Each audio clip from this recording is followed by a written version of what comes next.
ప్రార్థన చేసుకున్నాం. సర్వశక్తి కలిగిన తండ్రి, కృప కలిగిన దేవాన్ని స్తోత్రాలు చెల్లిస్తున్నాను. నీ అపార ప్రేమ దయని బట్టి స్తుతిస్తున్నాను ప్రభా. మరి ఇంతవరకు కూడా ప్రార్థన ద్వారా ఆయన పాటల ద్వారా మీరు మహిమ పొందారు, ప్రార్థన ఆలకించారు నాయన. మరి ఈ సమయంలో ప్రభా వాక్యం ద్వారా కూడా మాట్లాడి మీ సన్నిధిలో మాతో ఉంచి మీరు మాకు సహాయం చేయండి ప్రభా.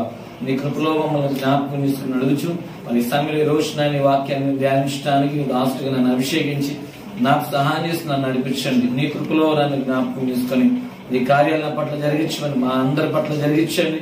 ఆయన ఈ వాక్యం నుంచి ప్రతి ఒక్కరి పట్ల జరిగించి ఆయన ప్రతి ఒక్కరికి ప్రభా ధైర్యము విశ్వాసము ఆయన కలగజేసి ఆయన ప్రభా వారి యొక్క పరిస్థితులు ఆయన తెలియజేస్తేవా చేయము దయచేసి సహాయం చేసి మేలు చేయమని అడుగుచు యేసుక్రీస్తు నామములో ప్రార్థిస్తున్నాము తండ్రి, ఆమేన్. దేవునికి స్తోత్రం కలుగును గాక. మన రక్షకుడును యేసుక్రీస్తు పరిశుద్ధ నామములో ఎందుకు నా హృదయపూర్వక వందనాలు. మరి ఈ సమయంలో వాక్యంలోకి వెళ్దాం. యెహోషువ గ్రంథము 7వ అధ్యాయం. యెహోషువ గ్రంథము 7వ అధ్యాయం. 7వ అధ్యాయము 4-5 వచనాలు మనం చదువుదాం. యెహోషువ గ్రంథం 7వ అధ్యాయం 4-5 వచనాలు. కాబట్టి జనులలో ఇంచుమించు 3,000 మంది అక్కడికి వెళ్ళిరి గాని వారు హాయి వారి ఎదుట నిలవలేక పారిపోయారు. అప్పుడు హాయి వారిలో 36 మనుషులను హతము చేసిరి. మరియు తమ గవిని యొద్ద నుండి షెబారీము వరకు వారిని తరిమి మొరాదులో వారిని హతము చేసిరి. కాబట్టి జనుల గుండెలు కరిగి నీరై పోయెను. దయచేసి ఇక్కడ గమనించాల్సిన విషయం ఏంటంటే ఇశ్రాయేలీలు యొక్క ఓటమి కనబడుతుంది. ఇశ్రాయేలీలు ఓటమి ఎందుకు ఓడిపోయారు? ఎందుకు ఓటమి ఎందుకు పాలవుతున్నాం? ఎందుకు వాళ్ళు ఓడిపోయారు? ఓటమి అనేది మరి అది ఒక రకంగా చెప్పాలంటే ఒకలాంటి సిగ్గుతో కూడింది, అవమానంతో కూడింది ఓటమి అంటే. తలదించుకోవాల్సిన పరిస్థితి ఓటమి అంటే. కాబట్టి మరి ఓటమి అనేది వాస్తవానికి ఎవరు అంగీకరించరు. ఓడిపోవాలని ఎవరు కోరుకోరు, ఓడిపోవాలని ఎవరు ఆశపడరు, ఓడిపోవాలని ఏ పని కూడా ప్రారంభించరు. ఏ పని ఏ యొక్క దానిలో కూడా ఓడిపోవాలని ఏది వాళ్ళు ప్రారంభించరు. ప్రతి దానిలో విజయం రావాలి, గెలుపు పొందాలి, నాదే విజయం అన్నట్టుగా ఉంటారు. కానీ మరి కొన్ని సందర్భాల్లో ఓటమి అనేది జరుగుతూ ఉంటది. మహా వీరులు కూడా ఒక్కొక్కసారి సందర్భాల్లో ఓడిపోవాల్సి వస్తూ ఉంటది. మరి ఇక్కడ మనం చూస్తే మనం గమనించాల్సిన విషయం, ఆలోచించాల్సిన విషయం ఏంటంటే ఇశ్రాయేలీల యొక్క ఓటమి కనబడుతుంది. ఇశ్రాయేలీలు మరి ఐగుప్తు దేశంలో నుంచి బయటకు వచ్చిన తర్వాత మరి ఎక్కడ వాళ్ళు ఓడిపోవాలి? వారికి ముందుగా ఎర్ర సముద్రం ఒకటి వచ్చింది. మరి సముద్రం మరి చాలా అది కష్టమైన దాన్ని దాటాలంటే మరి ఆ సముద్రం చాలా పెద్దది. ఎవరి వల్ల కాదు సముద్రం దాటడం కూడా. మరి వెనక్కి తిరిగి వెళదామంటే శత్రు సైన్యం, ఐగుప్తీల సైన్యం ఉంది, 600 రథాలతో ఉంది. కాబట్టి మరి ఇక్కడ ముందుకు వెళ్ళలేని పరిస్థితి, వెనక్కి వెళ్ళలేని పరిస్థితిలో కూడా దేవుడు ఇది ఎంతగానో వారికి జయాన్ని ఇచ్చాడు. అంటే ఇక్కడ ఎర్ర సముద్రం చీలిపోయింది, వెనకాలేమో శత్రు సైన్యం కూడా ఓడిపోయింది. వారు కూడా మరలా వీళ్ళ మీద రాకుండా ఆ ఎర్ర సముద్రంలో ముంచివేయబడ్డారు. వారందరూ సమూలంగా మరణించడం జరిగింది. ఈరోజు మరి ఇట్లాగా మరి వాళ్ళ యొక్క ప్రయాణంలో కూడా మరి ప్రతి దానిలో కూడా వాళ్ళకి జయమే వచ్చింది. అరణ్య మార్గంలో కూడా మరి వాళ్ళ యొక్క ప్రయాణం అంతా కూడా జయమే వచ్చింది. అమాలేకీయులు వచ్చారు, వాళ్ళ మీద జయం వచ్చింది. మీరు గమనిస్తే ప్రతి దానిలో ఎరికో పట్టణం వచ్చింది. మరి హాయికి ముందుగా ఎరికోని వారు గెలిచారు. ఎరికో మహాపట్నం, అది దాని గోడలు చాలా మరి దాని యొక్క గోడలు చాలా పెద్దవి. మరి ఆ గోడల మీద ఒక స్త్రీ అంటే ఒక వేశ్య, రాహాబ్ అనే వేశ్య ఇల్లు కట్టుకుందంటే మరి చిన్న గోడ ఏం కాదు, దాని వెడల్పు గోడ చిన్నదేం కాదు. మరి అలాంటి పెద్ద పెద్ద గోడలు కూర్చబడి మరి ఎరుకో పట్టణం పూర్తిగా నాశనం అయిపోయి కాల్చబడిన పట్టణం, అక్కడ గెలిచారు వీళ్ళు. కానీ హాయి పట్టణం చాలా చిన్న పట్టణం, చాలా అంటే చాలా చిన్న పట్టణం అన్నమాట. మరి యెహోషువ మరి అక్కడ ఉన్న ఇశ్రాయేల్ ప్రజల్లో కొంతమందిని వేగు చూడడానికి పంపించాడు. అసలు ఆ పట్టణం ఎంత పెద్దది, అక్కడ ఎలాంటి వారు ఉంటారు, మనం గెలవగలమా, మనం గెలవడానికి ఏం చేయాలి, మరి ఎలాంటి మనం ఆయుధాలు వాడాలి, మరి ఎలాగ వారిని జయించాలి, అవన్నీ ఎంక్వైరీ కోసం అక్కడ ఉన్న వాతావరణం ఏంటి, ఆ మనుషులు ఎలాగుంటారు, వాటన్నిటి గురించి ఎంక్వైరీ చేయడానికి మరి పంపించినప్పుడు వారు చూసి అంటారు, అయ్యా ఆ పెద్ద పట్టణం ఏం కాదు, ఎరుకోతో పోలిస్తే చాలా చిన్న పట్టణం, హాయి పట్టణం చాలా చిన్నది, అక్కడ మనుషులు కూడా చాలా కొద్ది మందే ఉంటారు, వారిని గెలవడంలో మనకు పెద్ద సమస్య ఏం కాదు, ఎక్కువ మంది వెళ్ళక్కర్లేదు, ఎందుకంటే ఊరికినే వాళ్ళని మనం జయించవచ్చు. చూద్దాం యెహోషువ గ్రంథం 7వ అధ్యాయంలో 2-3 వచనాలు మనం చూస్తే, యెహోషువ మీరు వెళ్లి దేశమును వేగు చూడని చెప్పి బేతేలు తూర్పు దిక్కునున్న బెతావేను దగ్గర హాయి అను పురమునకు ఎరుకో నుండి వేగుల వారిని పంపగా వారు వెళ్లి హాయి పురమును వేగు చూచి యెహోషువ ఎందుకు తిరిగి వచ్చి జనులందరినీ వెళ్ళనీకుము, 2-3 వేల మంది వెళ్లి హాయిని పట్టుకుని వచ్చును. చూసారా, చాలా చిన్న పట్టణం అండి. ఈ సమాచారం ఏం తీసుకొస్తున్నారంటే, వెళ్ళారు చూడడానికి, ఆ పట్టణాన్ని చూశారు, అక్కడ ఉన్న ప్రజలను చూశారు, అబ్బో చాలా పెద్ద ఈజీ, మన పెద్ద గొప్ప విషయం ఏం కాదు, ఎందుకంటే ఎన్నో జయించుకుంటా వచ్చారు వాళ్ళు. మరి ఎర్ర సముద్రంలో ఇశ్రాయేల్ ముంచేశారు దేవుడి శక్తి ద్వారా, ఇలాగా అమాలేకులు ఓడిపోయారు మరి ఇశ్రాయేల్ మీద, ఇలాగ ఎన్నో గెలుపులు వచ్చినాయి. అట్లాగే ఎరుకో పట్టణం అది ఓడిపోయింది, ప్రజల అక్కడ ప్రతి దానిలో జయం వచ్చింది, మరి అన్ని వాళ్ళకి విజయాలే. కాబట్టి కానీ ఇక్కడ మరి హాయి పట్టణం చాలా చిన్న పట్టణం. ఇక్కడ సమాచారాన్ని బట్టి చూస్తే చాలా చిన్న పట్టణం. రెండోది గమనించాల్సిన విషయం ఏంటంటే, 2-3 వేల మందితో చక్కగా దాన్ని జయించవచ్చు. 2-3 వేల మందితో దాన్ని జయించవచ్చు. ఇంకా మనం గమనించాలి, మరి ఎరుకో నుంచి ఈ హాయి పట్టణం 25 కిలోమీటర్ల దూరమే. అంటే దాన్ని బట్టి చూస్తే వాస్తవానికి హాయి పట్టణానికి ఎరుకలో జరిగిన సంఘటన కూడా వాళ్ళకి తెలుసు. హాయి పట్టణస్తులకి ఏమని, అబ్బో వాళ్ళు ఎరుకోని గెలిచారు మనమెంత అనుకోవచ్చు, కానీ అలాంటి భయం ఉంది, ఎరుకో పట్టణస్తులకే భయం ఉంది. అలాంటి హాయి పట్టణస్తులకి ఎందుకు భయం ఉండదు, ఎందుకో ఎన్నో జయించారు వీళ్ళు. వీళ్ళ గురించి రాహాబు మాట్లాడుతుంది అక్కడ, మీరు ఎంత గొప్పవారోనండి, మీ గురించి మేము విన్నప్పుడు మా గుండెలు చెదిరిపోయినాయి. యెహోషువ గ్రంథం 2వ అధ్యాయం 9వ వచనం మనం చదివితే, యెహోవా ఈ దేశం మీకు ఇచ్చుచున్నాడనియు మీ వలన మాకు భయం పుట్టుననియు మీ భయం వలన ఈ దేశ నివాసులందరికి ధైర్యం చెడుననియు నేను ఎరుగుదును. మీరు ఐగుప్తు దేశంలో నుండి వచ్చినప్పుడు మీ ఎదుట యెహోవా ఎర్ర సముద్రపు నీరును ఎలాగూ ఆరిపోజేసినో, యోర్దాను తీరమునున్న అమోరీల 2 రాజులైన సీహోను ఓగును మీరేమి చేసిద్దరో, అనగా మీరు వారిని ఎలాగూ నిర్మూలం చేసిద్దరో ఆ సంగతి మేము వింటిమి. మేము విన్నప్పుడు మా గుండెలు కరిగిపోయినాయి. మీ దేవుడని యెహోవా పైన ఆకాశం క్రింద భూమి యందును దేవుడే, మీ ఎదుట ఏడ్చి మనుషులకైనను ధైర్యం మాత్రమే ఉండదు. చూసారా, అంటే హాయి ఎరుకో పట్టణంలో ఉన్న రాహాబు చెప్తుంది, ఏమన్నా మీరు అంత గొప్పవాళ్ళండి, మీ పక్షాన ఉన్న దేవుడు అంత గొప్ప దేవుడు, కాబట్టి మీరు ఖచ్చితంగా ఈ ప్రాంతాన్ని కూడా గెలిచేస్తారు. మరి ఈ వార్తలు అన్ని దేశాలకు పాకిపోతుంది, వీళ్ళ పట్ల దేవుడు చేసిన కార్యాలు, ఇచ్చిన విజయాలు. కాబట్టి ఒక విజయం వచ్చిందంటే దాని వెనకాల దేవుని హస్తం ఉంటేనే విజయం వస్తుంది. మరి ఇలాగా అన్నిటిని గెలుచుకుంటా వచ్చారు, అన్నిటిని దేవుని శక్తితో దేవుని బట్టి అన్నిటిని గెలుచుకుంటా వచ్చారు అక్కడ. మరి ఈ హాయి పట్టణం దగ్గరికి వచ్చేప్పుడు ఆ చిన్న పట్టణం, పెద్ద పెద్ద పట్టణాలని దేవుని శక్తితో గెలిచారు, కానీ చిన్న పట్టణం దగ్గరికి వచ్చేపాటికి ఓడిపోయారు. ఎందుకు ఓటమి? ఈరోజు ప్రశ్న ఏంటంటే, ఎందుకు ఓటమి, ఎందుకు ఓడిపోయారు? ఓడిపోవడానికి కారణం ఏంటి అంటే, అర్థం చేసుకోవాల్సిన విషయం ఏంటంటే, దేవుడు అక్కడ లేడు. వీళ్ళు యుద్ధానికి వెళ్ళినప్పుడు దేవుడు అక్కడ లేడు. దేవుడు లేడు కాబట్టే ఓటమి పాలయ్యారు. చిన్న పట్టణం మీద ఓడిపోయారు, ఎంత అవమానం. చిన్న పట్టణం మీద ఓడిపోయారు, ఎంత సిగ్గుచేటు. మరి అప్పుడు దాకా గెలిచినవన్నీ ఎలా గెలిచారంటే దేవుని సహాయంతోనే. దేవుడే వారికి విజయాన్ని ఇచ్చారు. ఎర్ర సముద్రాన్ని పాలుగా చేసింది ఆయనే. ఇశ్రాయేల్ ఐగుప్తీయులు మరలా వీళ్ళకి కనపడకుండా ఆ శత్రు సైన్యాన్ని సముద్రంలో ముంచి వేసింది దేవుడే. కాబట్టి వీళ్ళ వెనకాల దేవుడు ఉంటూ హస్తం ఇచ్చి అన్ని విషయాలు చేయించాడు. మన జీవితంలో కొన్ని సందర్భాలు మనం ఓడిపోతా ఉంటాం. ఎందుకు ఓటమి వస్తుంది? మరి ఎన్నో గెలిచావు నీవు దేవుని ఆధారం చేసుకుని, దేవుని వైపు చూసి, దేవుని మీద ప్రార్థన చేసి. చాలా సందర్భాల్లో నువ్వు గెలుపు వచ్చింది, పెద్ద పెద్ద విషయాల్లో నీకు గెలుపు వచ్చింది.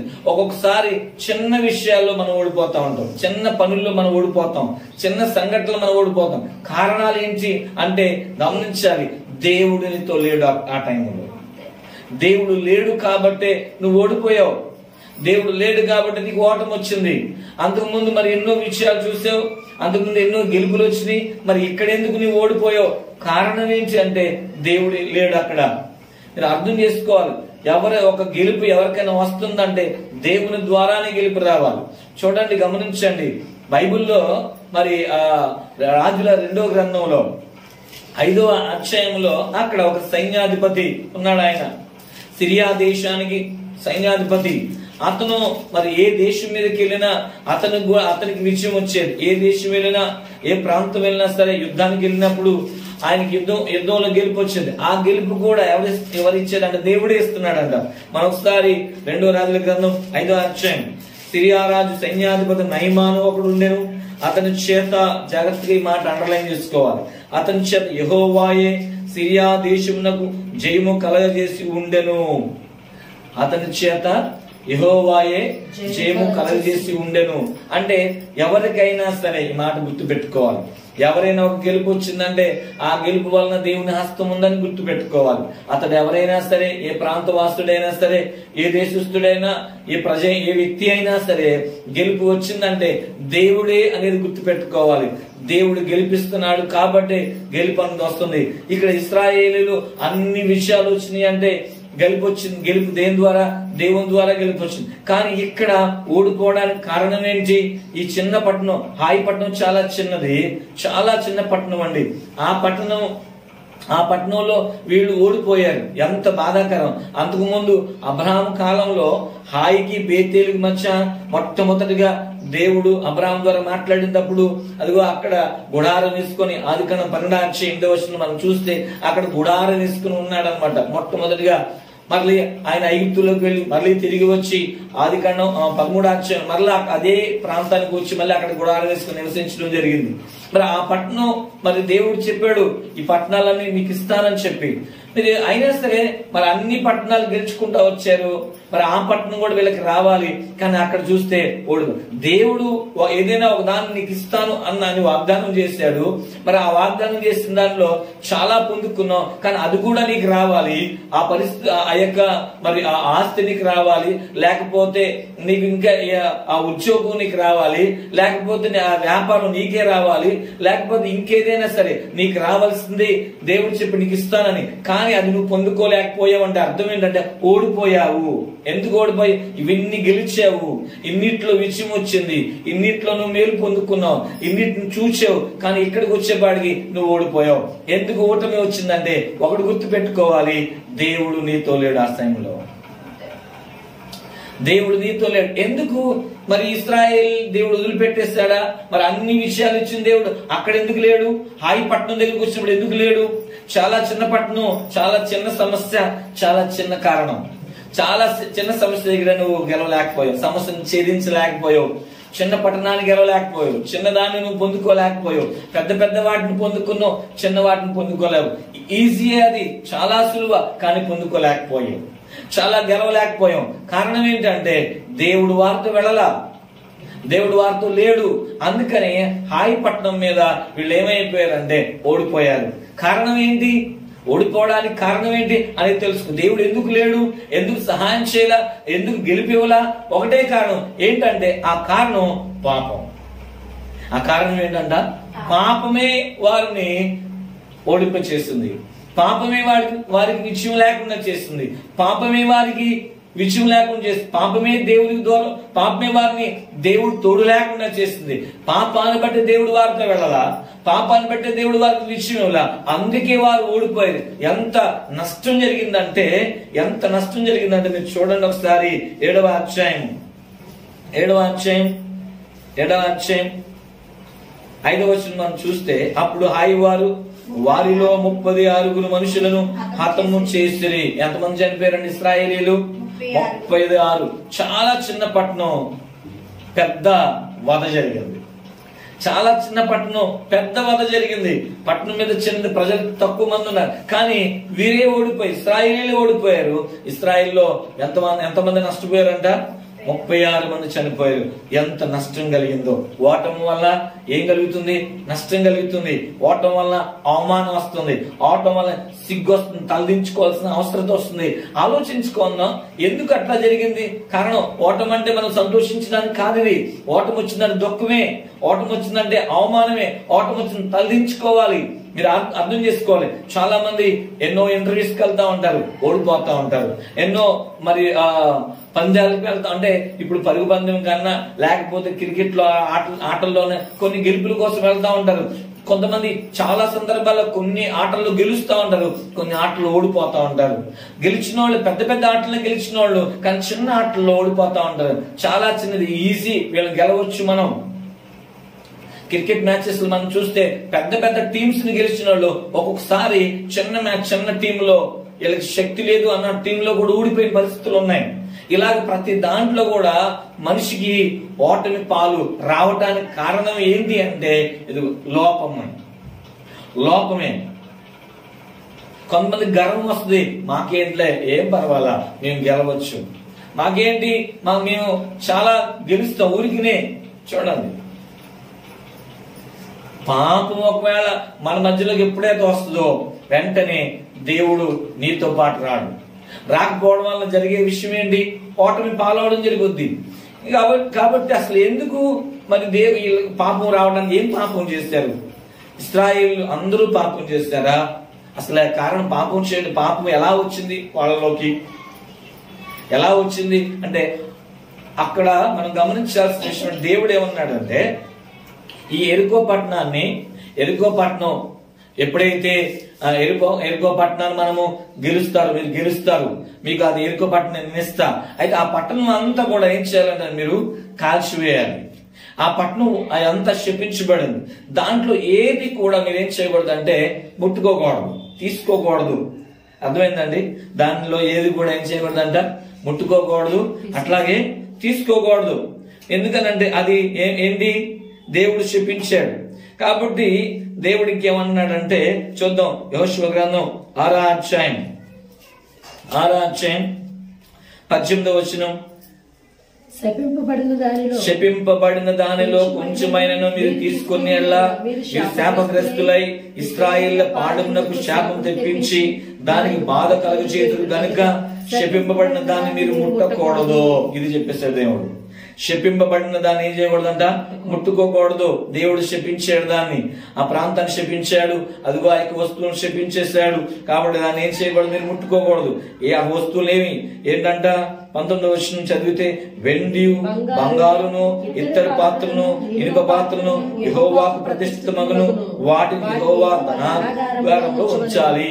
ఏం చేయకూడదు? ముట్టుకోకూడదు. ఆ వెండి బంగారము ఇతర పాత్రలు ఇనుప పాత్రలు యెహోవాకు సంబంధించిన, దేవుడికి సంబంధించినవి. మీరేం చేయాలి? దేవుని ధనాగారంలో ఉంచాల్సినవి. అవి మీవి కాదు, మీరు పట్టుకోకూడదు, ముట్టుకోకూడదు. అర్థమైందండి?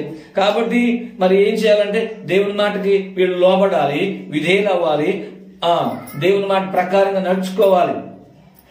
ప్రాంతానికి వెళ్ళారు, ఆ ప్రాంతాన్ని పట్టుకున్నారు. దేవుడు వాళ్ళకి ఎరుకు పట్టణాన్ని ఇచ్చేసాడు. దాన్ని మొత్తం సమూలంగా అక్కడ ఉన్న వాటిని కాల్చేశారు. అయితే ఆ పట్టణంలో ఆ యొక్క మరి కాల్చే టైంలో, వాటిని ధ్వంసం చేసే టైంలో జరిగిన సంఘటన ఏంటంటే, ఒక వ్యక్తి ఏం చేశాడంటే వాటిని దొంగిలించేశాడు. ఎవరు ఆ వ్యక్తి అంటే ఆకాను. ఎవరతను? ఆకాను. ఏదైతే దేవుడు పట్టుకోవద్దన్నాడో, ఏదైతే ముట్టుకోవద్దన్నాడో, ఏదైతే మీరు తీసుకోకూడదని చెప్పాడో వాటినే తీసుకున్నాడు. ఏదైతే శపించబడిందని చెప్పాడో, ఏదైతే దేవుడు ఆజ్ఞాపించాడో వాటి జోలికి వెళ్ళొద్దని. కానీ ఇక్కడ జరిగిన విషయం ఏంటంటే, ఈ ఆకాను దేవునికి విరోధంగా పాపం చేశాడు. దేవుడి మాట వినలేదు, దేవునికి వ్యతిరేకమైపోయాడు. చూద్దాం ఒకసారి ఏం జరిగిందో. యెహోషువ గ్రంథం 7వ అధ్యాయం 21 వచనాలు చూద్దాం.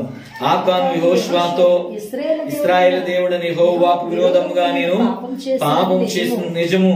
దోపుడు సొమ్ములో ఒక మంచి షీనారు పై వస్త్రమును 200 తులముల వెండిని 50 తులముల ఎత్తుగల ఒక బంగారు కంపెనీ నేను చూచి వాటిని ఆశించి తీసుకుంటే. చూసారా అర్థం చేసుకోవాలి. ఏమేమి దొంగిలించాడంట? షీనారు వస్త్రాలు, వెండిని, బంగారాన్ని ఏం చేసి దొంగిలించాడు. ఒక దొంగగా మారాడు. ఆకాను ఒక దొంగగా మారాడు. ఆ ఒక్క అతను చేసిన పాపాన్ని బట్టి ఈ పాపం అంట ఇశ్రాయేలు అందరి మీదకి వచ్చేసింది. ఆ ఒక్క అతను పాపం చేయడం ద్వారా ఇశ్రాయేలు అందరి మీదకి వచ్చింది. దాని ద్వారా ఎంత నష్టం కలిగిందంటే అతని మూలంగా ఓటమి పాలయ్యారు. ఆ పట్టణంలో గెలవలేకపోయారు, ఓడిపోయారు. దానికి తోడు హాయిపట్నం మీద ఓడిపోవడమే కాకుండా వీళ్ళ ప్రజలు నష్టపోయారు. 36 మంది, ఇతని మూలంగా 36 మంది చనిపోయారు. చూడండి, మరణం వచ్చింది. పాపం వల్ల వచ్చి జీవితం ఏంటంటే మరణం. చూడండి, అంత నష్టం కలిగింది. అప్పుడు యెహోషువ ఎంతో ఏడ్చి, ఎందుకు వచ్చింది ప్రభువా అని దేవుని స్థలంలో ఏం చేసి విచారించాడు. ఎందుకు వచ్చిందయ్యా, మేము ఎందుకు ఓడిపోయాం ప్రభువా, ఎంతవరకు జయాలిచ్చావు, ఇక్కడ ఎందుకు ఓడిపోయాను, ఎందుకు నాకు వాగ్దానం చేసావు, మోషేకి తోడుగా ఉన్నట్లు నేను మీకు కూడా తోడుగా ఉంటాను అన్నావు కదా, ఇక్కడ ఎందుకు మేము ఓడిపోయాం ప్రభువా, పెద్ద పట్టణం మీద మాకు జీవించావు, ఎర్ర సముద్రాన్ని మేము గెలిచాం, ఇశ్రాయేలు ఐగుప్తు దేశంలో ఉన్న సైన్యాన్ని మేము గెలిచాం ప్రభువా నిన్ను బట్టి. కాబట్టి మరి ఆ అమాలేకులు మేము గెలిచాం కదా ప్రభువా. ఇక్కడికి వచ్చిన తర్వాత ఏంటయ్యా, మరి ఎరుకో పట్టణాన్ని మాకు ఇచ్చావు, అక్కడికి వెళ్ళిపోయింది. ఈ చిన్న పట్టణాన్ని మేము ఎందుకు గెలవలేకపోయాం, ఇక్కడ ఎందుకు మాకు ఓటమి వచ్చింది చెప్పు ప్రభువా అని ప్రార్థన చేస్తే దేవుడు మాట్లాడుతున్నాడు, ఇదిగో మీలో పాపం వచ్చింది. పాపం వచ్చిందా? ఎవరు ప్రభువా అంటే చెప్పాడుగో మీరు ఏం చేయాలంటే దేవుడు చెప్తున్నాడు. ఎవరెవరు ఎట్లా చేయాలో దేవుడికి మాట్లాడతాడు. 7వ అధ్యాయంలో మనం చూస్తే అక్కడ దేవుడు మాట్లాడుతున్నాడు. 14వ వచనం, ఉదయమున మీ గోత్రముల వరుసను బట్టి మీరు రప్పింపబడు. అప్పుడు యెహోవా ఏ గోత్రం సూచించునో ఆ వంశంలో వరుస ప్రకారం దగ్గరకు రావాలను. యెహోవా సూచించు వంశము కుటుంబముల ప్రకారం దగ్గరకు రావాలను. యెహోవా సూచించు కుటుంబ పురుషుల వరుస ప్రకారం దగ్గరకు రావాలని. అప్పుడు శపితమైంది ఎవరి యొద్ద దొరుకునో వానిని కలిగిన వారందరిని అగ్ని చేత కాల్చివేయవలను. ఎలానగా వాడు యెహోవా నిబంధన మీరి ఇశ్రాయేలు దుష్కారం చేసిన వాడు అనెను. ఆ ప్రకారంగా యెహోషువ చెప్పిన ప్రకారంగా వారి యొక్క మరి గోత్రాల ప్రకారం నిలబెట్టినప్పుడు ఎవరు పట్టబడ్డాడంటే ఇదిగో ఆకాను పట్టబడ్డాడు. ఆకాను పట్టబడినప్పుడు ఏంటి, ఆకాన్ నువ్వు వచ్చావు, దేవుడు నీ గురించి చెప్తున్నాడు. ఏం జరిగింది చెప్పండి. అప్పుడు చెప్తున్నాడు ఇక్కడ ఏమన్నాడు 20వ వచనంలో, ఆకాను యెహోషువతో ఇశ్రాయేలు దేవుడని యెహోవాకు విరోధముగా నేను పాపం చేసినది నిజం ఒప్పేసుకున్నాడు. కానీ పాపమే. అతను చేసిన పాపాన్ని బట్టి ఎంతో నష్టం జరిగింది. ఏం చేశాడు? ఏమంటే వస్త్రాలు, వెండి, బంగారం. ఈ వెండి బంగారం ఎవరివి? అసలు దేవునివి, దేవుని సొమ్మది. దేవుడు చెప్పేశాడు అవి ప్రతిష్ఠితమైనవి, వాటిని మీరు ఏం చేయాలి, దేవుని ధనాగారంలో పెట్టండి అన్నాడు. దేవునికి సంబంధించిన దాన్ని వాటి వైపు చూడకూడదు. దాన్ని నువ్వు ఏమాత్రం కూడా, బైబిల్ చెప్తుంది, ఏమాత్రం కూడా నీ పొరుగు వానిదగు దేనిని ఆశించకూడదు. ఇక్కడ జరిగింది విషయం ఏంటంటే 4 విషయాలు మనకు కనపడతాయి. ఏం చేశాడు ఆకాన్ అంటే ఈ వస్తువులు దొంగతనం చేయడానికి ముఖ్య కారణం ఏంటంటే చూడండి, మొట్టమొదటిగా అంట చూచాడంట. వాటిని ఏం చేశాడంట? 7వ వచనంలో చూస్తే ఏమనుంది అక్కడ, అక్కడ ఆయన ఏం చేశాడు? 21వ వచనం మనం చదివితే, దోపుడు సొమ్ములో ఒక మంచి వస్త్రమును 200 తులముల వెండిని 50 తులముల ఎత్తుగల ఒక బంగారం నేను చూచి. ఇది మాట అర్థం చేసుకోండి. ఏం చేశాడు? చూచి అన్నాడు. అంటే చూడండి, దోపుడు సొమ్ముని, తన కాని వస్తువుని ఏం చేశాడు? చూచాడు అనమాట. తన కన్నులు ఏం చేస్తున్నాయి? వాటి వైపు ఎప్పుడైతే వాటిని చూస్తే తప్పేం కాదు. అక్కడ అది ఎలా చూశాడు అనేది ప్రాముఖ్యం. చూస్తే తప్పు కాదు. మనం సహజంగా ఇతర వస్తువులు చూస్తాం, వాహనాలు చూస్తూ ఉంటాం, అన్ని చూస్తాం. కానీ చూసినప్పుడు అది హృదయంలో నువ్వు దాన్ని కోరుకోకూడదు. అంటే నువ్వు ఏ విధంగా చూసేవనేది ప్రాముఖ్యం. అక్కడ ఏ మనసుతో చూసావు, ఏ ఉద్దేశంతో చూస్తున్నావు ఆ వ్యక్తినే, ఆ వస్తువునే, దేన్నైనా సరే ఏ విధంగా చూస్తున్నావు నువ్వు? ఒక వ్యక్తితో మాట్లాడుతున్నప్పుడు కానీ, ఒక వస్తువును చూస్తున్నప్పుడు కానీ నీ ఉద్దేశం ఏంటి? ఏ ఉద్దేశంతో దాన్ని చూస్తున్నావు? ఏ విధంగా నువ్వు దాన్ని చూస్తున్నావు? మీరు గమనించాల్సిన విషయం ఒకటే, తెలుసుకోవాల్సిన విషయం ఏంటంటే, మనం నువ్వు చూసేటప్పుడు నువ్వు ఏ విధంగా చూస్తున్నావు అనే దాని గురించి మనం తెలుసుకోవాలి. చూడడంలో తప్పేముంది? చూడడంలో తప్పలేదు, కానీ ఏ విధంగా చూస్తున్నావు, ఏ మనసుతో చూస్తున్నావు అనేది ప్రాముఖ్యమైన విషయం అన్నమాట. దేవుడేమో అసలు దాన్ని మీరు ఏమాత్రం కూడా ముట్టుకోకూడదు, దాన్ని ఏమాత్రం కూడా ముట్టుకోకూడదు, దొంగిలించకూడదు అంటే వాడు దొంగిలించేసాడు. ఇప్పుడు ఆదాము అవ్వలకి అదే చెప్పాడు, మీరు ఈ తోటలో పండ్లున్న చెట్లు పండ్లన్నీ తినండి, కానీ తోట మధ్యలో ఒక చెట్టు ఉంది, ఏంటి మంచి చెడు తెలివినిచ్చు వృక్ష ఫలము, దాన్ని మీరేం చేయకూడదు, తినకూడదు చెప్పేశాడు. చూడడం వేరు, కానీ దాన్ని నువ్వు ఏ ఉద్దేశంతో చూస్తున్నావు? ఏ ఉద్దేశంతో చూస్తున్నావు? తినాలన్న ఉద్దేశంతో చూస్తున్నారు. ఈ యొక్క హవ్వ అంతకుముందు దేవుడు చూపించేదిగో అదిగో ఇదే చెట్టు, దీన్ని మీరు ఏం చేయకూడదంట, ముట్టుకోకూడదు, మీకు దీని మీద అధికారం లేదు చెప్పేశాడు. కానీ ఏం చేసింది? చూచింది. ఏ విధంగా, ఏ మనసుతో చూస్తుంది? ఎట్లాగైనా నా సొంతం అవ్వాలి. నువ్వు చూస్తున్నావు, ఏ ఉద్దేశంతో చూస్తున్నావు? ఆ వ్యక్తిని ఏ విధంగా, ఏ ఉద్దేశంతో చూస్తున్నావు? ఏ ఉద్దేశంతో చూచి నీ కోరిక కలుగుతుంది? ఏ మనసుతో చూసి దాన్ని నువ్వు సొంతం చేసుకోవాలనుకుంటున్నావు? ఏ ఉద్దేశంతో చూసి మరి నువ్వు దాన్ని నీ యొక్క వస్తువుగా, నీ మనిషిగా, నీ దానిగా చేసుకోవాలనుకుంటున్నావు? ఆలోచన చేయాలి. ఉద్దేశం అనేది ప్రాముఖ్యం. ఏ ఉద్దేశంతో చూస్తున్నావో.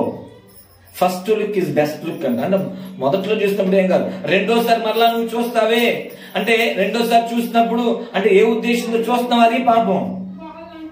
నీ చూసే చూపులో ఉన్న విధానాన్ని బట్టి నీ పాపం అనేది చిత్రీకరించబడుద్ది, తెలియచేయబడుద్ది. గమనించాలి. కాబట్టి ఏదైనా సరే, కొంతమందికి ఎవరైనా ఒక మంచి బంగారు చెవులు మంచి వేసుకున్నారు అనుకోండి, లేకపోతే ఏదైనా వస్తువు ధరించుకున్నారు అనుకోండి, మా మెడలో కానీ లేదా చేతులకు కానీ చూసారనుకోండి, కొంతమంది చూస్తే అసలు ఏమాత్రం కూడా వాళ్ళకి ఎలాగైనా సరే దాన్ని సంపాదించుకోవాలి.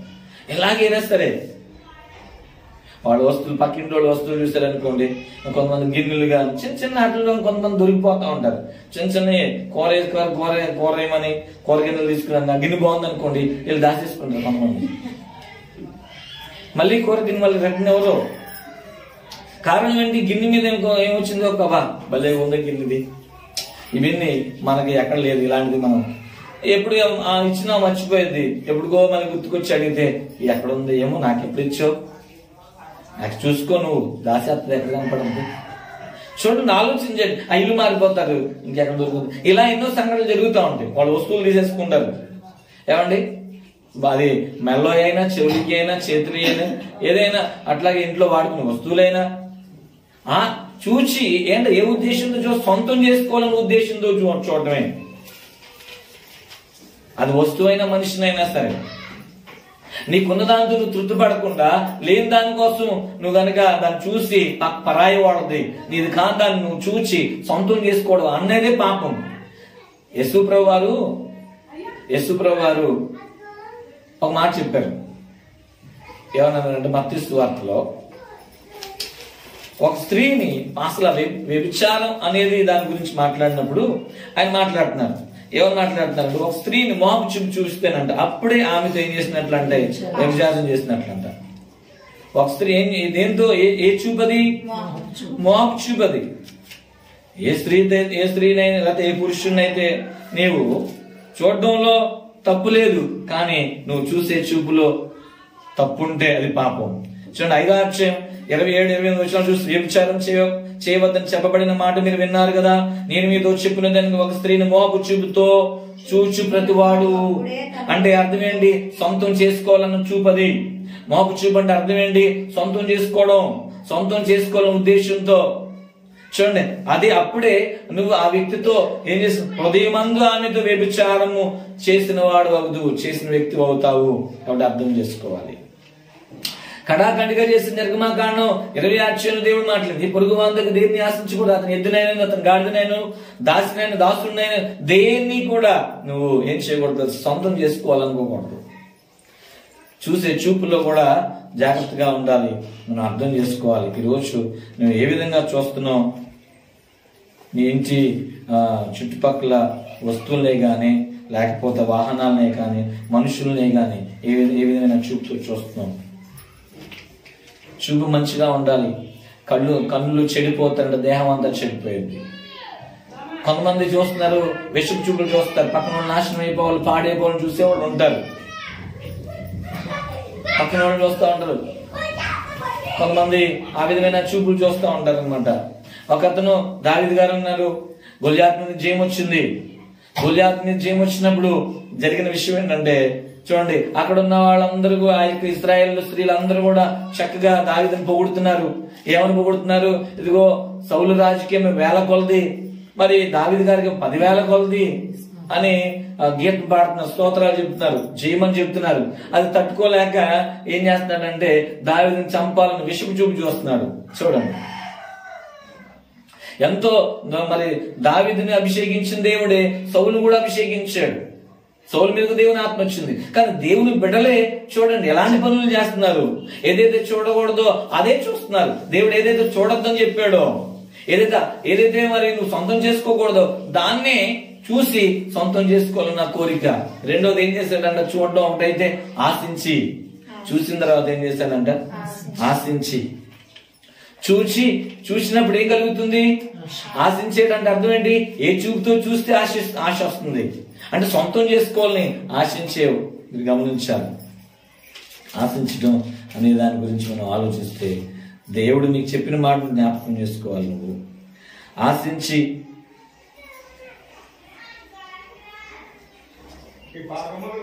అర్థం చేసుకోవాల్సిన విషయం ఆశించడం. ఏంటి ఆశిస్తున్నావు? ఎందుకు ఆశిస్తున్నావు?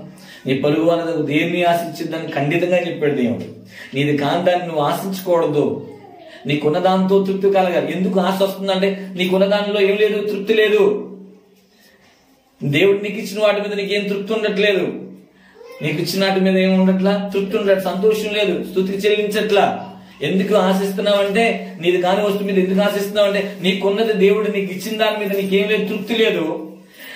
దేవుని స్తుతించలేకపోతున్నావు, దేవుణ్ణి ఆరాధించలేకపోతున్నావు. ప్రభువా నీకు వందనాలయ్యా, నాకు ఇదే ఇచ్చావు, నీకు వందనాలు, నీకు స్తుతులయ్యా, నాకు ఇచ్చిన ఈ యొక్క వస్త్రాలు బట్టి నీకు స్తోత్రం నాయన, నాకు ఇచ్చిన ఇంటిని బట్టి స్తుతులు, భర్తను బట్టి స్తుతులు, పిల్లలను బట్టి స్తుతులు, వస్తువులను బట్టి స్తుతులు, వాహనాన్ని బట్టి స్తుతులు, ప్రతి దాన్ని బట్టి నీకు ఇచ్చిన కొంచెమే అయినా దేవుని స్తుతించాలి. నీకంటే పక్కన మంచిగా ఉండొచ్చేమో, వాళ్ళు మంచి వస్తువులు కొనుక్కోవచ్చేమో, కానీ నువ్వు వాటిని ఆశించకూడదు. నీకు ఇచ్చిన దాన్ని బట్టే, దేవుడు నీకు ఇచ్చిన దాన్ని బట్టి నువ్వు తృప్తి చెందాలి. తృప్తి లేని వాళ్ళకే ఏమొస్తుందంటే ఆశ. తృప్తి లేని వాళ్ళకి ఏమొస్తుందంటే ఆశ. అందుకే ఏం చేస్తారు? అప్పులు ఎందుకు చేస్తారు? అప్పులు ఎందుకు పాలైపోతున్నారు? చాలా మంది చూసిందల్లన్నా ఏం చేయాలంట, సొంతం చేసుకోవాలని. పక్కన వాళ్ళతో దొంగిలించడం ఒక రకం అయితే, ఇంకోటి ఏంటి, ఇలా ఆశ ఏంటి, దేవుడు ఇవ్వకుండా, దేవుడు ఇచ్చే సమయం ఒకటి ఉంటది. ఆ ముందుగానే ఏం చేస్తారు, అది కావాలి, మాకు ఇది కావాలి, వాళ్ళు కొనుక్కున్నారు పెద్ద టీవీ, లేకపోతే వాళ్ళు కొనుక్కున్నారు ఈ వాహనం, లేకపోతే వాళ్ళు కొనుక్కున్నారు అయ్యి, లేకపోతే ఇది అని చెప్పేసి నీకున్న ఆదాయాన్ని నువ్వు ఏం అది చూసుకోకుండా వాళ్ళు కొనుక్కున్నారు వీళ్ళు కొనుక్కున్నారు అని చెప్పి వాళ్ళని చూసి మనం ఏం చేయకూడదు, దానికి ఆశించి మనం ఏం చేసుకోకూడదు, నష్టపోకూడదు. మరి నక్కకి ఏం లేవు, వాతం లేవు, సారలు లేవు. పులికి ఏమున్నాయి, సారలు ఉన్నాయి. అందుకని పులిని చూడంగానే భయపడతాయి మిగతా జంతువులన్నీ. కాబట్టి నక్క కూడా ఏమనుకుంటుందంటే, పులిని చూసి ఏ విధంగా అయితే భయపడుతున్నారో నాకు సారలు ఉంటే ఖచ్చితంగా నేను కూడా ఏం చేయొచ్చు, చక్కగా అడవిలో పరిపాలన చేయొచ్చు. నన్ను చూస్తే మిగతా జంతువులు పారిపోతాయి, చక్కగా నాకు కూడా ఆహారం ఊరికినే తిరుగుద్ది. కాబట్టి నేనేం చేయాలి, వాతలు పెట్టుకోవాలి. అట్లాగే వాతలు పెట్టుకోవడం ద్వారా ఏం జరిగింది, వాతం వచ్చి చచ్చిందని ఈరోజు అర్థం చేసి. ఎందుకని కొంతమంది ఏం చేస్తారు, అందుకే అంటారు కదా, వాళ్ళు చూసి వీళ్ళు వాతలు పెట్టుకున్నారని. మనం అర్థం చేసుకోవాల్సిన విషయం ఏంటంటే, దేవుడు నీకు ఇచ్చిన దాంట్లో తృప్తి చెందడం నేర్చుకోవాలి. దేవుడు నీకు ఏదైతే ఇచ్చాడు దాంట్లో నువ్వు సంతృప్తి కలిగితే ఇంకోటి ఇస్తాడు ప్రభు నీకు. ప్రతిది తగిన కాలంలో నిన్ను హెచ్చించే దేవుడు ఆయన. అది జ్ఞాపకం చేసుకోవాలి. పేతురు రాసిన మొదటి పత్రిక 5వ అధ్యాయంలో దేవుని వాక్యం చెప్తున్న మాటది. తగిన కాలంలో ఏం చేస్తాడు? మనల్ని హెచ్చిస్తాడు ఆయన. ఎప్పుడు వదిలిపెట్టడు. నువ్వు అనుకోబాక నన్ను దేవుడు వదిలేసాడేమో, దేవుడు నన్ను వదిలేసాడేమో అని చెప్పి ఎప్పుడు అనుకోబాక. తగిన కాలంలో మనల్ని ఏం చేస్తాడు ఆయన? హెచ్చిస్తాడు ఆయన. హెచ్చించే దేవుడు ఆయన మనల్ని ఏం చేస్తాడంట? హెచ్చిస్తాడు ఆయన. ఏమాత్రం కూడా ఆ విషయంలో జ్ఞాపకం చేసుకోవాలి. దేవుడు ఎప్పుడు కూడా మనల్ని తగిన కాలంలో హెచ్చిస్తాడు. చూద్దాం. పేతురు రాసిన మొదటి పత్రిక 5వ అధ్యాయం 6వ వచనంలో మనం చూస్తే, దేవుడు తగిన సమయమందు, చూడండి ఈ మాట అండర్లైన్ చేసుకో, తగిన సమయమందు మిమ్ముని హెచ్చించినట్లు ఆయన బలిష్టమైన చేతి క్రింద దీన మనస్కులే ఉండండి. తగ్గించుకోండి, హెచ్చించుకోవద్దు. వాళ్ళని చూసి మీరు వాతలు పెట్టుకోవద్దు. వాళ్ళని చూసి ఆశించబాకండి. దేవుడు ఇచ్చిన దాన్ని బట్టి తృప్తి పడండి. ఒక సమయంలో నీకు ఏది కావాలని తెలుసు, నీకేం కావాలని తెలుసు. అందుకనే మత్తయి సువార్త 5వ అధ్యాయంలో 6వ అధ్యాయంలో చెప్పబడిన మాట ఏంటంటే, మత్తయి సువార్త 6వ అధ్యాయంలో ప్రార్థన చేసినప్పుడు కూడా ఆయన అంటాడు, ఇతరుల వలె మీరు ప్రార్థన చేయొద్దు, అన్ని జనుల వల్ల మీరు ప్రార్థన చేయొద్దు. చూడండి ఒకసారి గమనించాలి. 6వ అధ్యాయము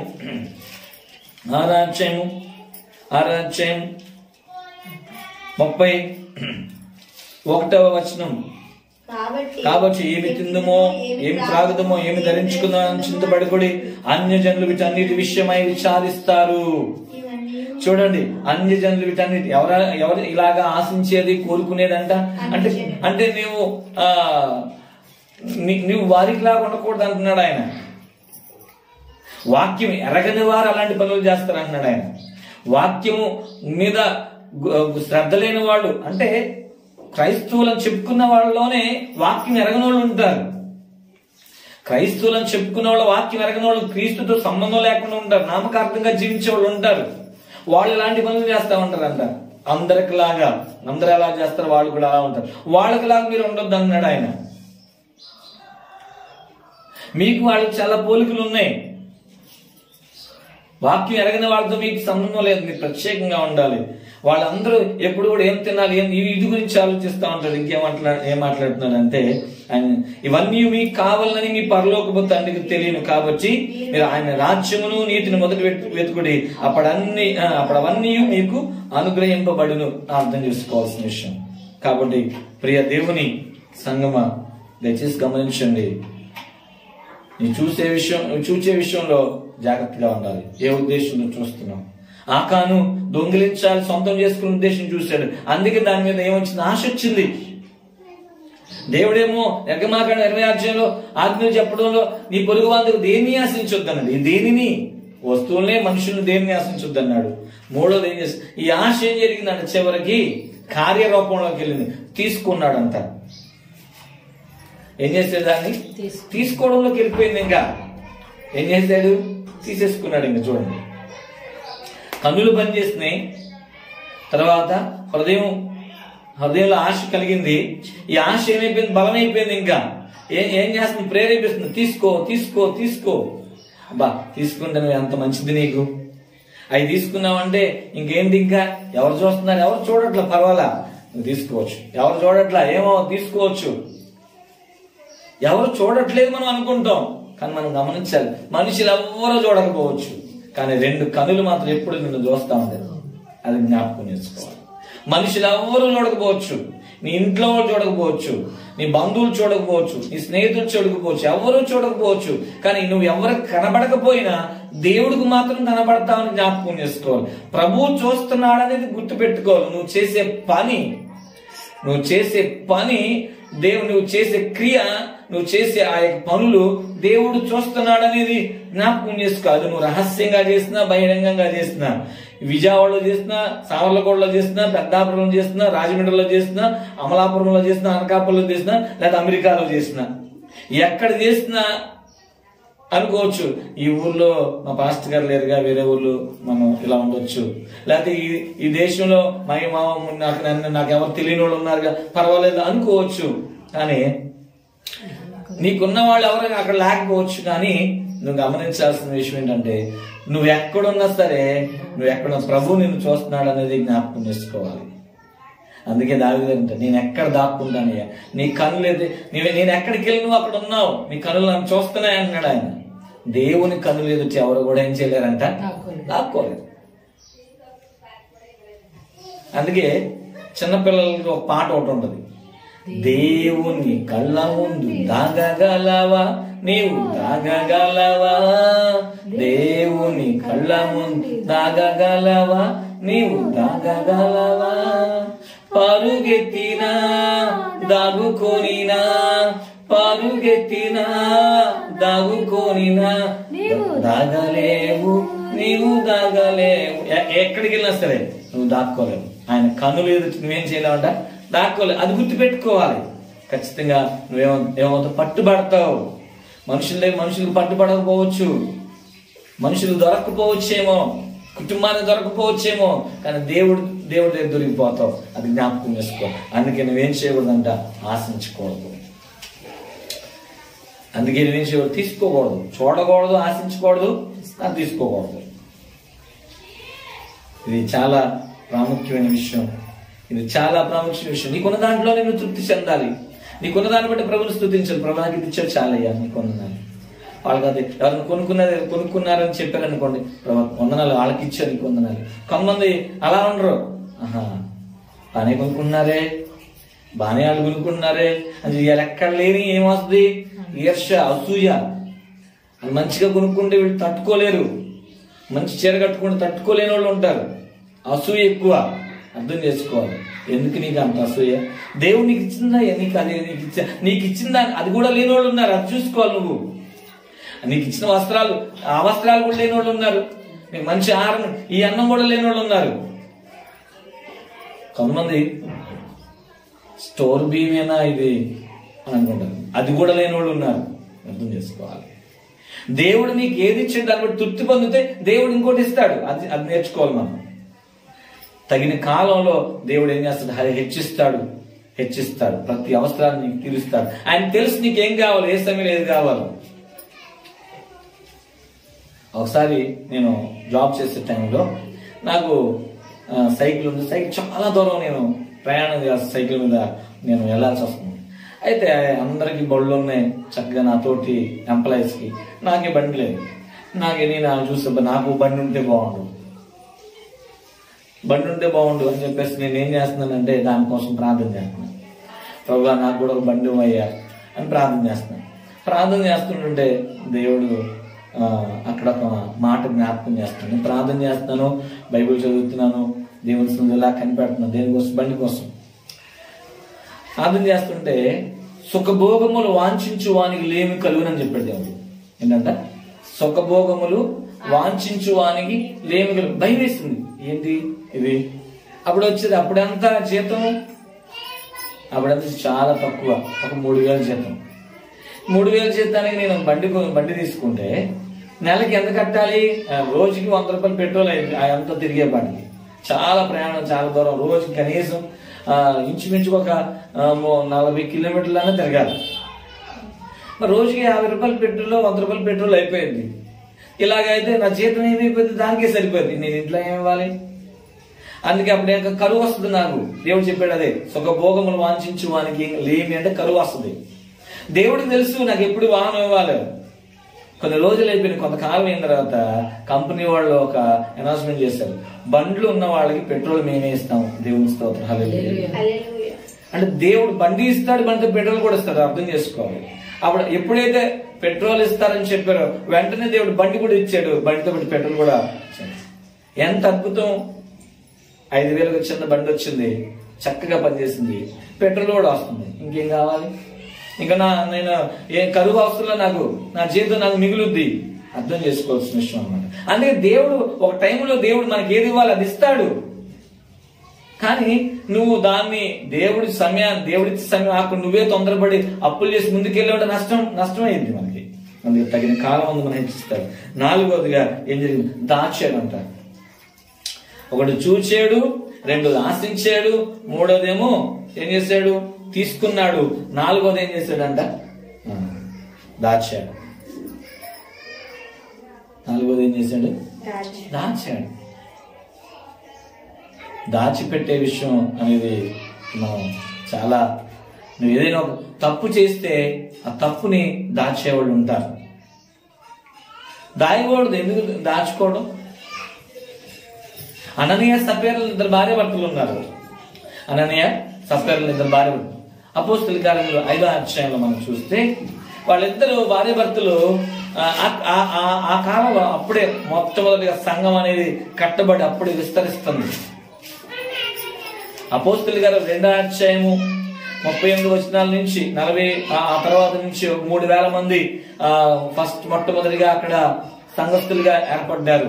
అట్లా సంఘం అంతా విస్తరిస్తుంది. జరిగిన విషయం ఏంటంటే మరి 5వ అధ్యాయంకి వచ్చేప్పుడు సంఘం బాగా విస్తరిస్తుంది. అప్పుడు చాలా మంది ఆ సంఘస్థులందరూ వాళ్ళకున్న స్థిరాస్తులు అమ్మి అపోస్తలుల పాదాల దగ్గర తీసుకొచ్చి పెడతారు. ఎందుకంటే పేదవాళ్ళు ఉన్నారే, వాళ్ళకు కూడా పంచండి, సేవకి వాడండి ఇది అని చెప్పేసి వాళ్ళకు వస్తువుల్ని, ఈ యొక్క ధనాన్ని సేవ కోసం వాడుతున్నారు, పరిచయం కోసం వాడుతున్నారు, మందిరాలు కట్టడం కోసం వాడుతున్నారు, అట్లాగే పేదల కోసం వాడుతున్నారు. కాబట్టి మేము కూడా ఇవ్వాలని చెప్పి నిర్ణయించుకున్నారు. మనం కూడా ఇద్దాం, ఎందుకంటే దేవుడికి ఇవ్వడం వల్ల మనం కూడా దీవించబడతాం.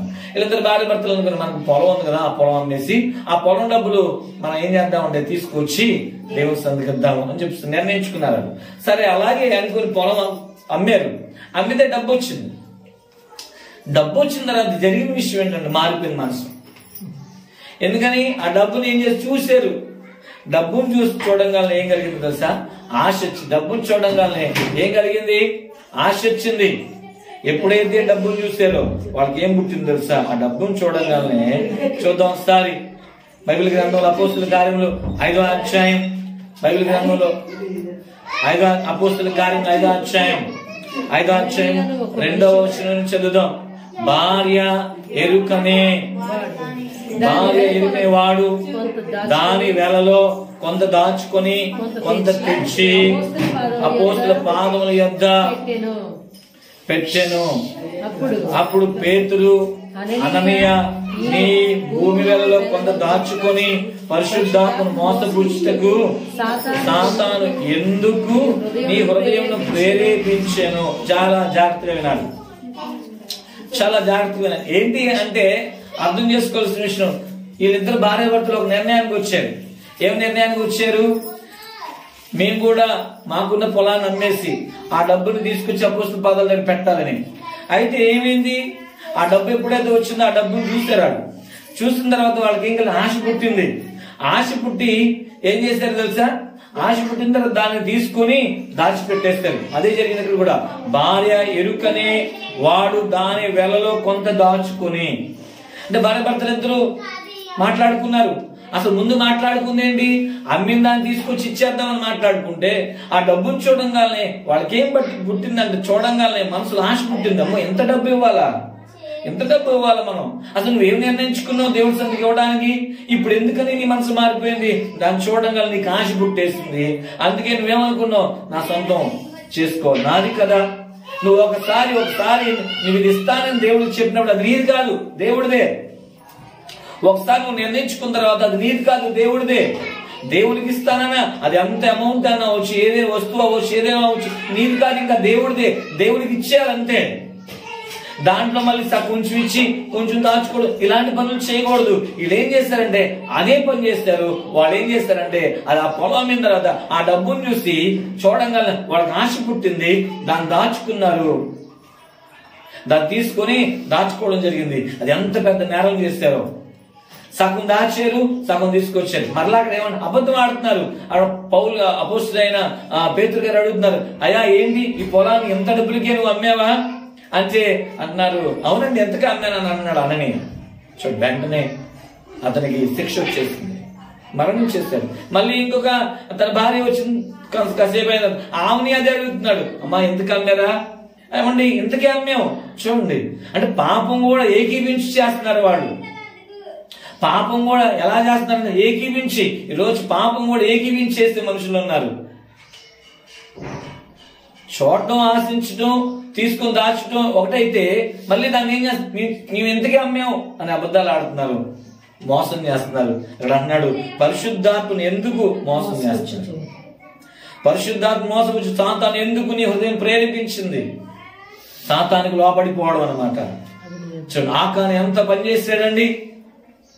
దేవుడు చెప్పాడు ఆకాను ఇశ్రాయేలు అందరితో, మీరు ఈ పట్టణాన్ని మీరు గెలిచారు, ఈ యొక్క పట్టణం ఎరుకో పట్టణం అంతా కూడా కాల్చేసేయండి, ఆ వస్తువులన్నీ ప్రతిష్ఠితమైనవి బంగారం వెండి అన్ని కూడా నా మందిరంలో తీసుకురావాలి, ఎవరు కూడా ముట్టుకోకూడదు, మీరు కాదది నా సొమ్ము, మీరు మాత్రమే వాటి వైపు చూడకూడదు. కానీ ఆకాను వాటిని చూచాడంట, ఆశించాడు, తీసుకున్నాడు, దాచిపెట్టేసుకుంటాను కూడా ఆగంలో. చూడండి ఏం జరిగింది. దొరకడేమో అనుకున్నాడు. ఎవరు చూస్తారు, ఎన్ని లక్షల మంది ప్రజలు ఉన్నారు, వీళ్ళని ఎలా పట్టుకుంటాడు యెహోషువ పట్టుకోలేడు. యెహోషువ తెలియదు ఈ సంగతినే. ఆకాను తీసేదని యెహోషువకు తెలియదు. మామూలుగానే తిరుగుతున్నాడు అక్కడ. కొంతమంది దొంగలుగా ఉంటారు, కానీ ఎలా ఉంటారు, అందరిలోనే మరి మామూలుగానే ఉంటారు. అందరిలో ఎలా ఉంటారు, అసలు మేమేం అసలు మాకేం తెలియదు అన్నట్టుగా ఉంటారు. కొంతమంది ఉంటారు, చేసేది చేస్తా ఉంటారు, మళ్ళీ బయటకు మాత్రం ఎలా కనబడతారు, మాకేం తెలియదు, మేము ఎంత మంచివాళ్ళమో, మేము ఎంత పరిశుద్ధులమో, ఎంత నీతిమంతులమో కనబడతా ఉంటారు. ఆకాను కూడా అలా పట్టుబడనంతసేపు అట్లాగే తిరిగాడు. అందుకే దొరకనంతసేపు ఎలా ఉంటాడంట, దొరలా తిరుగుతూ ఉంటాడంట. ఎవరైనా అంతే, దొరకనంతసేపు నువ్వు దొరవే, కానీ ఏదో ఒక రోజు దొరుకుతావు. జాగ్రత్త, ఏదో ఒక రోజు దొరికిన తర్వాత దేవుడు నిలబెట్టేస్తాడు నిన్ను, మనుషులు పట్టుకున్నట్లు చేస్తాడు.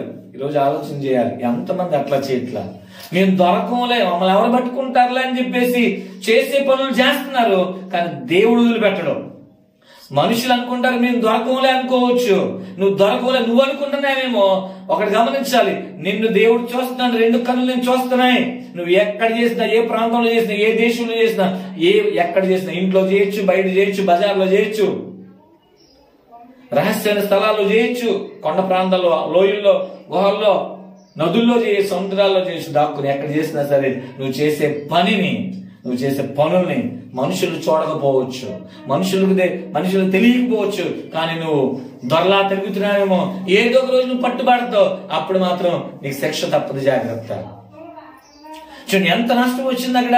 ఆకాను చేసిన పాపం అతడు ఒక్కడు చేస్తే మొత్తం అందరి మీదకి వచ్చింది. చూడండి, నీ ఇంట్లో ఒకడు పాపం చేస్తే నీ ద్వారా ఇంటి మొత్తానికి వచ్చింది శాపం.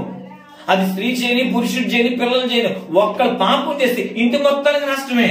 అర్థం చేసుకోవాల్సిన విషయం ఏంటంటే, పాపం నీతో పాటు తెచ్చుకుంటావు ఇంట్లోకి, నీతో పాటు పాపం కూడా నీ ఇంట్లోకి వస్తుంది. ఈ పాపం ఏం చేస్తుందంటే నీ ఇంటికి బాధ కలగజేస్తుంది. అదే చెప్పాడు, బాధ కలగజేస్తుంది అన్నాడు ఆయన. నీ ఇంటిలో బాధ కలగజేస్తుంది. ఆ బాధ కలగజేయకుండా ఉండాలంటే నువ్వు పాపం జోలికి వెళ్ళకూడదు, పాపానికి దూరంగా ఉండకూడదు. దేవుడు ఒకసారి చెప్పాడు, ఏది ఆశించొద్దు, మీరు దాన్ని తీసుకోకూడదని చెప్పేది. అది శపితమైంది, నీకు సంబంధం లేదు, అది నీది కాదు. అసలు నీకు ఇచ్చిన దాన్ని నువ్వు తృప్తి చెంది సంతోషించు, ఆనందించు, దేవుడు తగిన కాలం నీకు ఇస్తాడు. అంతేగాని నీది కాని దాన్ని నువ్వు ఆశించి, నువ్వు చూచి ఆశించి తీసుకొని దాచిపెట్టుకొని నువ్వు దొరలా తిరిగితే కుదరదు. అక్కడ ఏదో రోజు పట్టుబడతావు, శిక్ష మాత్రం తప్పదు. ఎంత నష్టం జరిగిందో. చివరికి ఆకాను బ్రతికాడు, ఆకానే బ్రతకలా. ఆకాంతో అన్యాయంగా తన భార్య, పిల్లలందరూ కూడా చనిపోయారు. ఆ కాలంలో వాళ్ళ సిద్ధాంతం ప్రకారంగా చంపేశారు, చనిపోయాడు, దొరికిపోయాడు. ఇప్పుడు ఏంటంటారా, ఇప్పుడు నీ కుటుంబంలో నష్టం వస్తుంది. ఆకానికి రాళ్లతో చంపబడిన చంపలేకపోవచ్చు, అది జరగదు ఇప్పుడు. కానీ శిక్ష అనేది ఒకటి ఉంటుంది, గమనించాలి. ఆ శిక్ష అనేది నేను వెంటాడుతూ ఉంటుంది. ఎందుకంటే పాపం ఉంటే శిక్ష కూడా నీతోనే ఉంటుంది. పాపం వల్ల వచ్చే జీతం మరణంగా ఉంటుంది. ఎంతో నష్టం కలిగింది నీ కుటుంబానికి, నీ పిల్లలకి, నీకు. అర్థం చేసుకోవాలి. కాబట్టి మనం తెలుసుకుందాం, ఏమవుదలే, ఏమైంది, ఏం జరుగుద్దిలే, ఏమో అనుకోకూడదు. మనం దేవుడికి నచ్చదు ఏదైతే మనం చేసామో జాగ్రత్తగా గమనించాలి. దాంతో పాటు పాపం కూడా నీతో పాటు వస్తుంది, దాంతో పాటు శాపం వస్తుంది, దాంతో పాటు నీతో పాటు బాధలు వస్తాయి, నీతో పాటు నష్టాలు వస్తాయి, వేదన వస్తుంది. అప్పుడు అయ్యో అని ఏడ్చిన ప్రయోజనం ఏంటి? ఏముండదు. అందుకని ఈరోజు అర్థం చేసుకోవాల్సిన విషయం ఇప్పుడు గమనించాలి. దేవుడి మాటకి నువ్వు లోబడాలి, పాపానికి నువ్వు దూరం అవ్వాలి. దేవుడి మాటకి విధేయత చూపిస్తే దేవుడు తప్పకుండా నిన్ను ఆశీర్వదిస్తాడు. నీకు లేదే, అయ్యో నాకు ఆ వస్తువు లేదనుకోబాక, దేవుడు ఇస్తాడు నీకు. అయ్యో నాకు ఇల్లు లేదని బాధపడబాక, లేకపోతే ఇంకా అది ఉద్యోగం లేదు, సరైన ఉద్యోగం లేదే, లేకపోతే ఇంకా అది లేదు ఇది లేదు అనుకోవద్దు. నువ్వు నమ్మకంగా ఉండాలి. దేవుని వైపు నమ్మకంగా ఉంటే దేవుడే నీకు తగిన కాలంలో ఏం చేస్తాడు అన్నాడు ఆయన. పేతురాసు మొదటి పత్రిక మనం చదువుకున్నాం, హెచ్చిస్తాడు. తగిన కాలంలో తగిన సమయంలో నేను ఏం చేస్తాను, హెచ్చిస్తాడు. అంటే అర్థం ఏంటి? నీకు ఏ వస్తువులు కావాలో అవన్నీ ఇస్తాడు. వాహనాలు కావాలి వాహనం ఇస్తాడు, ఇల్లు కావాలి ఇల్లు ఇస్తాడు. కానీ నువ్వు అడ్డదారులు తొక్కావా, దేవుడు ఏమాత్రం సహించలేడు. దాని ద్వారా మన జీవితానికి నష్టం వస్తుంది. కాబట్టి అట్లాంటి పరిస్థితికి వెళ్లకుండా, అందుకే చాలా మంది అంటారు కొండ 4 మంది అంటే ఉన్న 4 ఊడిందంట.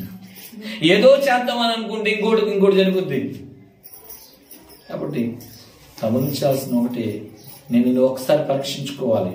దేవుని దగ్గర నువ్వు ఎలా ఉన్నావు, నువ్వు చూసే చూపు ఎలా ఉంది, నీ హృదయంలో నీ ఆశ ఎందుకు, ఏం తీసుకుంటున్నావు, ఏం దాచుకుంటున్నావు, దేవునికి వ్యతిరేకమైనది నువ్వేమన్నా చూస్తున్నావేమో, దేవునికి వ్యతిరేకమైన దాన్ని నీ గురించి ఆశిస్తున్నావేమో, దేవునికి వ్యతిరేకమైన దాని గురించి దాన్ని తీసుకుంటున్నావేమో, దేవునికి వ్యతిరేకమైన దాచుకుంటున్నావేమో.